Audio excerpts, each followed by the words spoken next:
সালাম আলাইকুম প্রিয় বন্ধুরা।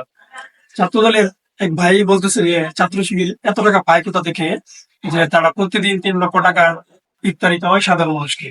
তো আগে ভিডিওটা দেখেন, তারপর আমি উত্তরটা দিয়েছি। গতকাল শিবিরের সাধারণ সম্পাদক গণমাধ্যমে বলেছেন তারা প্রতিদিন ইফতারে 3 লক্ষ টাকা করে ব্যয় করছেন। যদি প্রতিদিন 3 লক্ষ টাকা করে ব্যয় করা হয় তাহলে এই পবিত্র রমজানে প্রায় 90 লক্ষ টাকা তারা ব্যয় করছেন। আমরা আপনাদের মাধ্যমে তাদের কাছে জানতে চাই, এই 90 লক্ষ টাকা একটি সাধারণ শিক্ষার্থীদের সাধারণ সংগঠন হিসাবে তারা কিভাবে উপার্জন করছেন বা তাদের অর্থায়নের উৎস কিভাবে আসছে সেটিও আমরা জানতে চাই। এবং বাংলাদেশ জাতীয়তাবাদী ছাত্রদল সাধারণ শিক্ষার্থীদের সংগঠন হিসাবে আমরা সাধারণ শিক্ষার্থীদের জন্য কাজ করছি এবং আমরা সাধারণ শিক্ষার্থীদের জন্য যে অর্থটুকু ব্যয় করছি সেটি স্বচ্ছতা এবং জবাবদিহিতার মধ্যে আমরা রয়েছি বলে আমরা বিশ্বাস করি।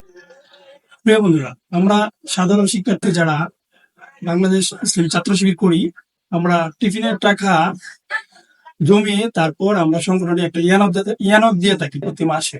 আর ওইটাই আমাদের মূল অ্যাকাউন্টে জমা হয়। ঠিক আছে, আমরা চাঁদাবাজি বা অন্য কোনো পেশায় লিপ্ত না। আমরা আমাদের টিফিনের টাকা জমানো টাকা দিয়ে আমরা সাধারণ মানুষকে ইফতারি করতেছি। এর প্রমাণস্বরূপ আমি আমার একটা রিসিপ্ট দেখাইতেছি।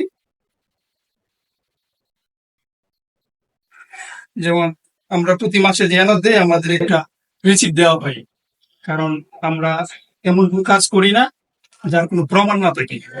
ঠিক আছে, এই যে দেখেন আমাদের ইয়ানতের ইয়াটা। আশা করি আপনার প্রশ্নের যথার্থ উত্তর পেয়েছেন। তো ধন্যবাদ সবাইকে। সালাম আলাইকুম।